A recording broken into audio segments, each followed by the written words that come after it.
முருகா வெற்றிவேல் முருகா. வேலுண்டு வினையில்லை, மயிலுண்டு பயமில்லை. என் அன்பு தங்கமே, நீ கோடியில் புரளும் ராஜயோகம் உனக்காக வந்துவிட்டது. அந்த நல்ல நேரம் உனக்காக வந்துவிட்டது. உன்னுடைய அத்தனை கர்ம வினைகளும் கழிந்து விட்டன. இனி நடக்க போகும் ஆனந்த வாழ்க்கையை மட்டும் நீ பார் தங்கமே. ஒரு முறை இதை எப்படியாவது கேட்டுவிடு. நிச்சயம் நீ மனதார மகிழ்வாய். வானமே இழந்து தலையில் விழுகின்ற சூழல் வந்தாலும் உன் மனம் இப்படித்தான் யோசிக்க வேண்டும். முருகன் இருக்கின்றார், நிச்சயமாக கைவிட மாட்டார். கடைசி நொடியில் கூட ஏதாவது ஒரு அற்புதத்தை செய்து என்னை காப்பாற்றி விடுவார் என்று. என் அன்பு பிள்ளையே, நீ எப்பொழுதும் அந்த அளவிற்குத்தான் என் மீது நம்பிக்கை வைத்திருக்கின்றாய். பொன் நெருப்பில் சுடப்பட்டால்தான் அதன் தூய்மையும் மதிப்பும் அதிகரிக்கும். அதேபோல் வாழ்க்கையில் வரும் சவால்கள் உன்னை காயப்படுத்த அல்ல, உன்னுள் இருக்கும் சிறந்த ஆற்றலை வெளிக்கொண்டு வரத்தான். தொடர்ந்து நம்பிக்கையோடு முன்னேறி கொண்டே இருக்கின்ற உனக்கு நல்ல விஷயங்கள் இனி ஒன்றன் பின் ஒன்றாக நடக்கப் போகின்றது. எத்தனையோ முறை நான் உனக்கு எச்சரிக்கை செய்திருக்கின்றேன், நல்லது செய்திருக்கின்றேன்.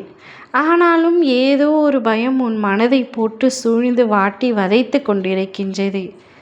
அதையும் நான் அறிந்து கொண்டுத்தான் நான் வந்திருக்கின்றேன். நீ கவலைப்படும் அளவிற்கு ஒன்றும் நடக்காது.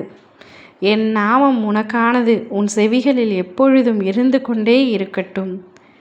நீ விரும்பியது எல்லாம் உனக்கு கிடைக்கப் போகின்றது. தித்திக்கும் கரும்பை போல உன் வாழ்க்கை இனிக்கப் போகின்றது. உன் மீது எந்த தவறுமே இல்லாத பொழுதும் உன்னை சுற்றி நடந்த எதிர்பாராத நிகழ்வுகளால் உன் பொருளாதாரத்தில் நீ சிறிய பாதிப்பை தந்துள்ளாய். உன்னுடைய நிலைமையை விரைவில் சரி செய்ய போகின்றேன். உன்னால் முடிந்தால் யாரேனும் ஒருவருக்கு அவர் விரும்பிய உணவை நிறைவான அளவு வாங்கி கொடுத்து அவர் மனம் நிறைவடைய செய். உனக்கு பிடித்த மாதிரி அனைத்தும் செய்ய முடியாமல் இருந்தாலும் அதை உண்பவர்களுக்கு நிச்சயம் நீ கடவுளாக தெரிவாய். நான் உன் கண்ணில் ஏன் பட்டிருக்கின்றேன் என்று தெரியுமா? பொருளாதாரத்தில் சற்று பின்வாங்கியுள்ள உன்னுடைய முன்னேற்றத்தை மேம்படுத்தவே. உனக்கான ராஜயோகம் கூடி வந்திருக்கின்றது. அதிர்ஷ்டம் உன் வீட்டு கதவை தட்டப்போகின்றது.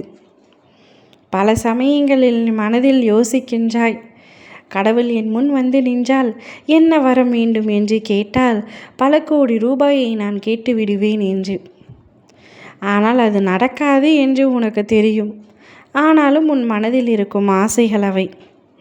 ஆனால் இப்பொழுது உன் அப்பா நான் சொல்கின்றேன், உனக்கு கோடியில் புரளும் ராஜயோகம் பொழுது வந்துவிட்டது. அதற்கான சரியான காலம்தான் இது. அதனை நீ சரியாக பயன்படுத்திக்கொள். ஓம் முருகா வெற்றிவேல் முருகா.